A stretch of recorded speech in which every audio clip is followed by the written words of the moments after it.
খুব একটা ভালো গেল না।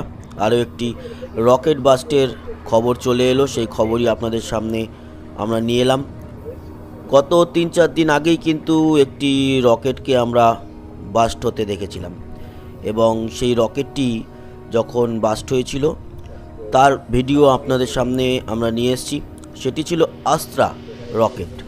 আর আজকে যেই রকেটের বিষয়টা নিয়ে এলাম, আজ 3রা সেপ্টেম্বর 2021, আজকেও কিন্তু একটু এরকমই খবর রকেট বাস্টের। বিষয়টা কি সম্পূর্ণ আমি জানিয়ে দিই আপনাদেরকে। বিষয়টা হচ্ছে, আজ একটি রকেট লঞ্চ ছিল। রকেটটি নাম হচ্ছে আলফা। এটির ছিল প্রথম অরবিটাল লঞ্চ, এবং এটি উড়েছিল ভ্যান্ডেনবার্গ স্পেস ফোর্স বেস থেকে, যেটি ইউএসএতে। এটি ভারতীয় সময় সকালের দিকেই 6টা সাড়ে 6টা নাগাদ ওড়ে, এবং কাউন্টডাউনের পর যখন রকেটটি উড়লো আমরা দেখতে পেলাম সেইভাবে যে একটা রকেট ওড়ার কনফিডেন্স থাকে না, সেই কনফিডেন্সটা যেন ছিল না। তবে উড়েছিল।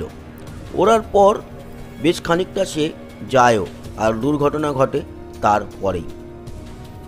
এতে যে পেলোড ছিল সেগুলো টেকনিক্যাল নন টেকনিক্যাল কিছু পেলোড ছিল, এবং কিউব স্যাটস ছিল, মানে ছোট স্যাটেলাইট। সেগুলো অবশ্যই আর পাওয়া যাবে না, সেগুলো নষ্ট হয়ে গেছে। তবে খুব দামি কিছু ছিল না, তার কারণ এটা ফার্স্ট অরবিটার টেস্ট ছিল, এবং এটি 300 কিলোমিটার উপরে লো আর্থ অরবিটে যাওয়ার কথা ছিল, টার্গেট করা হয়েছিল। অনেকটা আমাদের ইসরোর যে আগামী দিনে আসতে চলেছে ছোট রকেট, যেটা আমাদের তৈরি হয়েছে, যেটি আগামী দিনে এসএলভি যে রকেট, অনেকটা সেই টাইপের।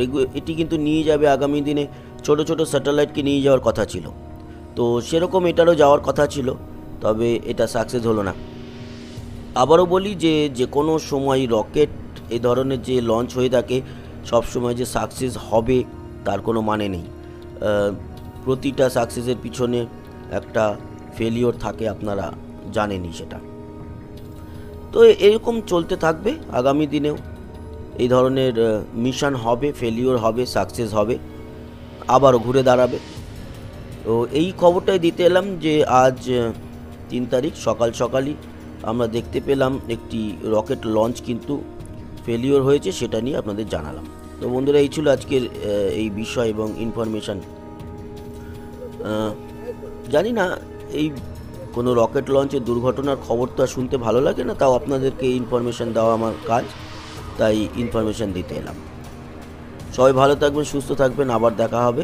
ততক্ষণের মতো টাটা।